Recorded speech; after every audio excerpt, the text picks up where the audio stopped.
Today we're looking at the 7 things you need to know to get started with the WARDOGS playtest, which is well underway, having released into a beta of the early access. So if you paid for the pre-order of the game, you got access into the closed beta this weekend. But if you missed that, then the next time the game is going to be open is the actual early access release, which is on the 10th of September. But right now, people are playing over this weekend until Monday. So as a recap, what is the format of this game? It is King of the Hill with money. So there is one very big map and there are 3 teams. There are 2 zones inside the map somewhere. There's one big zone, which is effectively the play area, which sits somewhere between the bases of the 3 teams on, as I said, this very big map. So you're not going to be able to run from your base into that first zone.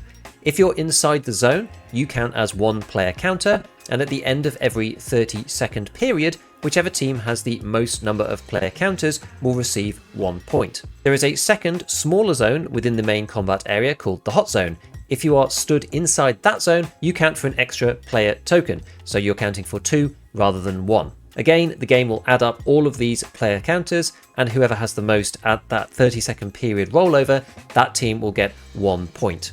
The team that wins the game is the team that gets to 100 first, and you can probably already see how this can make the games extremely long, which isn't necessarily a big problem because you can dip in and out fairly easily, and the rewards for finishing it aren't necessarily the be-all and end-all, so I wouldn't worry about it too much. But technically speaking, if you start a game right at the beginning, and it's very, very even, each team can have 99 points and then one team can get 1 more point to win. So that technically is 2.5 hours because it's just under 300 points, which is 150 minutes. So you can see how it quickly ramps up. Even if one team gets to 100 and the other teams get to 0, that's still 50 minutes for a full game. And in theory, games can last even longer than this because if the player balance in the zone itself is perfectly even, then nobody scores a point for that particular 30-second period. So it can go even longer than that. So the games are long, be prepared for that, but don't worry about just dipping in and out as required because it's not the end of the world if you aren't there for the end of the map.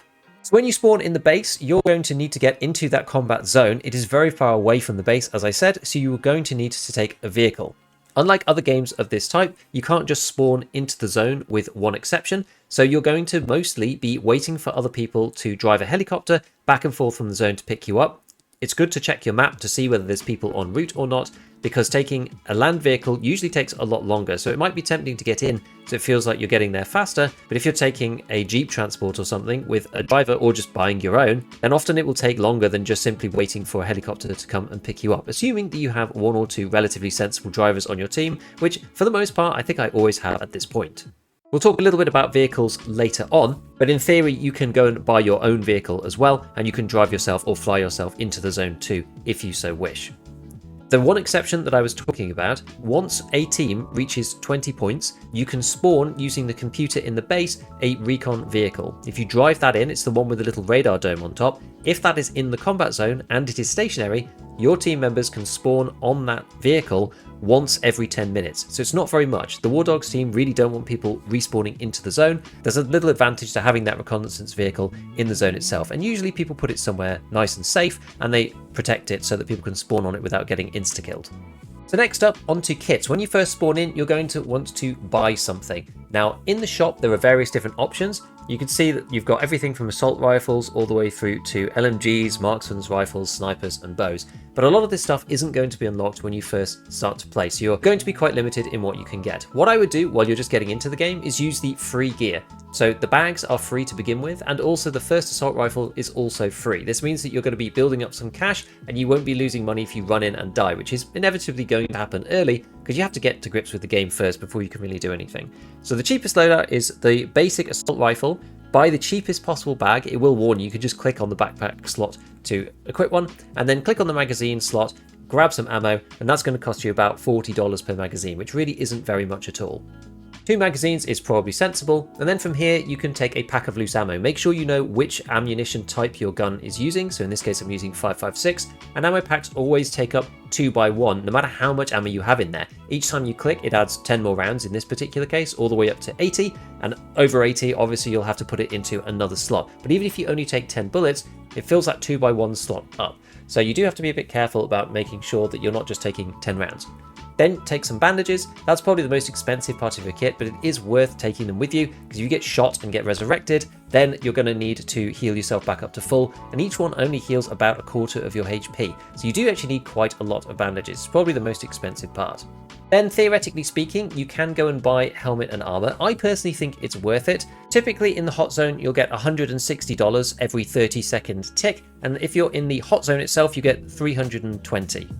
So you can see how if you're just in the play area, after 5 minutes or so, you're going to have about $800 anyway, just from passively, just literally being there without fighting anybody. So a loadout like this really is not that difficult to get back in terms of cost, and you only have to do 1 or 2 useful things to make that money back fairly fast. The basic backpack is only 3x2, so this really restricts what you can take. This is the reason why the ammo box is quite big, I think, to force you to make some hard choices about what you want to bring in if you don't want to pay for the bigger backpack. And you could grab one off a combatant that has fallen whilst you get in, so you can always upgrade your stuff, but it does mean that you have to faff around a bit. I personally think that the helmet and the armor are worth it because they do increase your survivability a lot, and we'll look at that in a moment for some key weapons early on as to why it matters and why you might want to take different guns. But one piece of equipment that I really would recommend early is the reconnaissance binoculars. These only cost $75, and the spotting mechanic in this game is reliant upon binos. There is a ping system, but it's not very good, and so your team is really relying on some people using binoculars to spot out and mark people. You can mark people out with the binoculars even if you're not going to shoot them. So for example, snipers up in towers, and then they appear as a blue dot on the minimap for the other members of your team, which is really helpful. You also get really good money if you do spot someone. If somebody gets killed while you are actively spotting them, then you get $800. If they get killed after you finish spotting them, but you did spot them at some point in the past, then you get $400. So this is really good passive money, and it can very easily get you a few thousand without having to actually do very much. You can also spot helis as well, and there is no button to actually do it. You just hover the viewfinder over the person, and it'll start a little timer, which then spots that player or vehicle, and then that has a kind of cooldown on it as well, after which they become despotted. So you can refresh that time if you want, but unless it's coming to the end, you usually don't get credited with any more money or XP. So you probably have noticed then that there are lots of things that are locked. So how exactly do you progress? There are 6 different classes, I would say, even though you don't actually choose a class yourself. This is Assault, Medic, Recon, Support, Driver, and Pilot. And you can mix and match anything from any of these kind of like classes in between each other. So the loadout is completely flexible, but to unlock the things within those sort of class item archetypes, you need to get XP for that specific category. So you can take a sniper rifle and some C4 as well. You don't need to have some kind of blend of reconnaissance or engineer. There aren't actually classes within the game, but in order to unlock the C4 or to unlock the better sniper rifles, you need to get support XP for anti-tank and building, and you need to get marksman XP for getting better snipers and DMRs, that kind of thing. Once you then have the level associated with that particular item, you then have to spend a chunk of cash to actually buy it to unlock the ability to then purchase it in an actual round. So it might cost you 10 to 40,000 to unlock an item, and then it'll cost you whatever the actual cost of the item is when you're playing. So it might cost you 3,000 to buy a sniper rifle, but it costs you 30,000 to unlock the ability to buy it. Some of them are easier than others. Assault is pretty obvious. You just get kills with assault rifles. You just go to the front line and do the usual battlefield-esque thing. Medic, you get it for healing and for SMG kills. Recon, you get it for spotting and marksman or sniper rifle kills. Now, the issue here is that the scout rifle is absolutely garbage, and I'll go through why it is in a minute, but it won't one-tap heads at all, even without a helmet. I was actually mistaken originally, thinking that it was because of people's armor, but it only does 86 damage and players have 100 HP. Even if they don't have a helmet and you shoot them in the head, which is a bit of a shame, honestly, and it's break action as well, so it's very difficult to get that second shot on before they have run away. So typically speaking, I would say for getting recon XP, you do just want to be spotting as many people as you can. Just bring the binoculars with you. They're only $75. You could put them in your slot 3 so they don't take up a space in your bag if you're not taking any other specialist equipment, and you could just take whatever normal gun you're taking, either the free assault rifle or an AK or whatever else, and you can just get scout XP by spotting people who are out of your range and get it that way so that you can finally get to the SKS, which is, in my opinion, a lot better. For support, this is another one that is a bit weird. I'm actually not quite sure why it's done this way, but support covers both LMGs, shotguns, anti-tank, and building all at the same time. And at the beginning, it's really quite difficult to level support up because you either have to get kills with the shotgun, which requires you to be quite close, and in this game, there are some situations where it can work, but a lot of the time people are fairly far away and you need a rifle or some kind of medium-ish range weapon to get some reasonable kills. I have got some kills with the shotgun in some crazy situations, but it's usually pretty niche in my opinion. So the easier way to get support XP is to go and build stuff, although this is a bit laborious. You can also bring supply in as well, that will give you some support XP too, repairing vehicles and kills with support equipment. So if you have C4 or the IED, once you get to the anti-tank at level 5, then you can use the RPG, which is really what I was doing it for. So that will all count as well. But at the beginning, it is a little bit tough. So just go and build some various things, and I'll cover the basics of building in a moment as well. Driver is pretty self-explanatory. You move people into the zone using one of the land vehicles, and pilot is the same, but in an aircraft, so using the helicopters.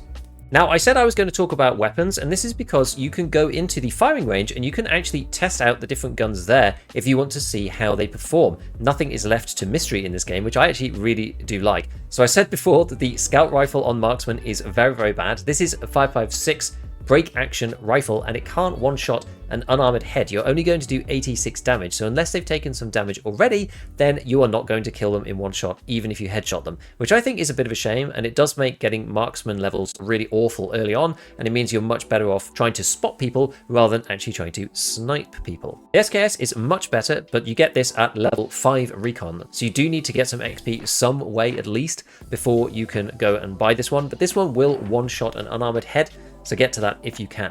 It won't one-shot somebody if they're wearing a helmet though, which is the reason why I think you probably should buy one unless you really are struggling for cash. For the rest of the guns, the basic assault rifle will 2-shot the head, but 3-shot with a helmet. It's 4 in the body without any armor and 5 with armor. The AK is actually very similar. The downside of the free weapon, obviously, is that it doesn't go full auto. The AK is actually the same, so it's 2 to the head and 3 to the head with a helmet on, and 4 to the body with no armor, but 5 with armor on. But obviously this is full auto, so it's a lot easier to get those hits. Now, one thing that I would point out is that this is all to the upper body.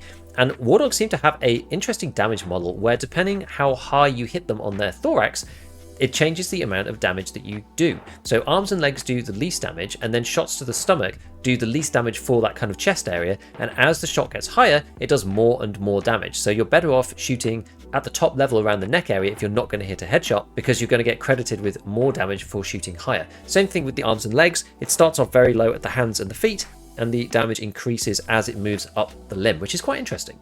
You can play around with all the guns in this mode. It doesn't show you how much they cost, unfortunately, but you can mess about with them and go and test all the different levels of armor, all the way up from unarmored and level 1 up to level 4. So now that we've been in the game for a little bit, what are these towers around the map?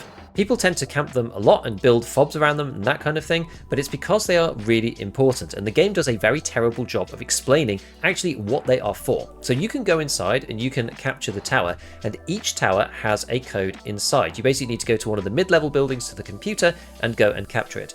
You can then see a number on the screen. There are 5 numbers, 1 for each tower, and if you collect all of the numbers, then you can punch them into your tower, and what that will do is it will bring the hot zone over to your tower itself. This then obviously is a huge advantage for your team if you have a fob underneath, which we'll talk about in a second, and you have the respawn vehicle also down underneath your tower, and the whole thing is fortified in buildings that your support guys have been building around that area. That means that your people can basically just sit on it and you can earn a load of points. This is great if you've built up a big base and the enemy team doesn't have like loads of mortars or artillery or something like that, which right now they don't because a lot of people are super low level. Although this is probably going to change as people get higher levels and more into the game and understand what to do to counter this. There's another way to get the hot zone to move to you as well, and that is to build a drill around a fob. For now, just know that it's possible, and you need some support levels to get the big hammer to do it. I think that means you need to get support level 7, and most of the interesting buildings come from the big hammer. So let's just talk about buildings for a moment. So the fob is just for building. I think a lot of people get confused that the fob is a spawn, because in other games, like Squad, it is a spawn, but in this game, it isn't. In WARDOGS, fob is just for building. A lot of the time, people put a fob next to the reconnaissance vehicle, which is why it almost looks like you're coming out of the fob, but the fob isn't for respawning. It is only for providing an area of logistical building supplies and an area within which you can build more complicated structures. You have to buy it in base and move it into the zone, and it's quite a big beast, and when you put it down, it makes the area around it, and it comes with a medium and a small hammer, so you can do various bits of building. There are 3 hammers, small, medium and large, and the grade of hammer dictates the increasing complexity of the buildings that you can make. In the fob itself, you can see there are 4 supply types, but mostly for now we're going to worry about the building materials because the others are typically consumables for building like vehicle repair stations, refueling, or ammunition for more complicated outposts like mortars and anti-air. You can bring in more materials using vehicles, either land transports or air transports, and you unload pallets using the vehicle menu to get them into the fob itself. All the cool stuff happens with the big hammer. The medium hammer, you can build 4 stacks of Hesco blocks at a time, and the small hammer, you can build sandbags and barbed wire and that kind of thing, and help out build stuff that other people have put down. There's a little mini game to speed up building. You have to hammer onto the yellow cross. This dramatically increases the speed of building and is really important for the later emplacements because they take a really long time to make. It probably speeds it up by about 4 or 5 times. Typically, what people will do is they will take the fob and they will then wall the fob in with a door to stop the enemy team from getting in, because if you get into the fob, you can hack the fob and take it over onto your side. It plays a really large alarm, but you end up taking it over for your own team, so you don't have to destroy it, which is a really great way of capturing an area if someone's built one out in the middle of nowhere for no reason and they haven't protected it properly.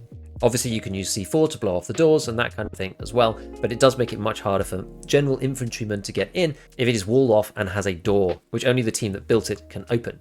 Then people park the reconnaissance vehicle by the fob as well, and then they use an even bigger wall around the outside of that and a gate so that you can get it in and out. That's kind of the typical base that I've usually seen, and it means that you've got your building supplies and various fortifications all next to a nice spawn point for your team to respawn in safety.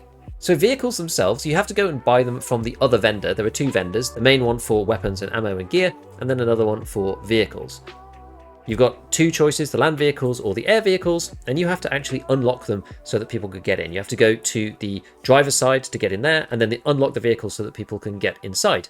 Once you're in, you can then buy ammo and logistics or counter flares or that kind of thing in the base once you've got into the vehicle, so you can load up a Ural truck. You don't need to go and buy the supplies from the vendor and then run to the Ural and put them in. You could buy them while you're actually in the vehicle whilst you're in the base. If you're doing transport, people use H for horn. This is what people usually use to tell you to get in. So you can honk the horn and say, we're ready to go. You know, you're spawning here and get into the truck and off we go, or into the helicopter, depending on which one you are in.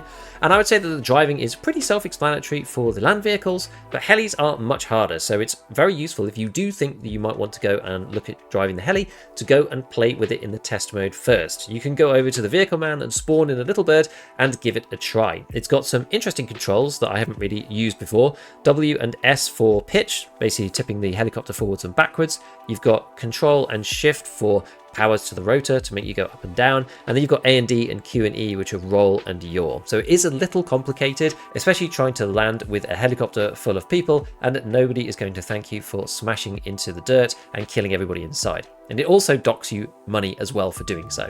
I'm personally an absolutely awful pilot because I usually don't play vehicles in most of the games. I end up just being a passenger. But this is the perfect game to actually at least give it a try and become a semi-competent pilot, because you can give it a go for free in the test mode. So I hope that cleared up some stuff about the game that I wish I'd known before I started playing. As always, a big shout out to all my patrons, and as usual, have fun in your games.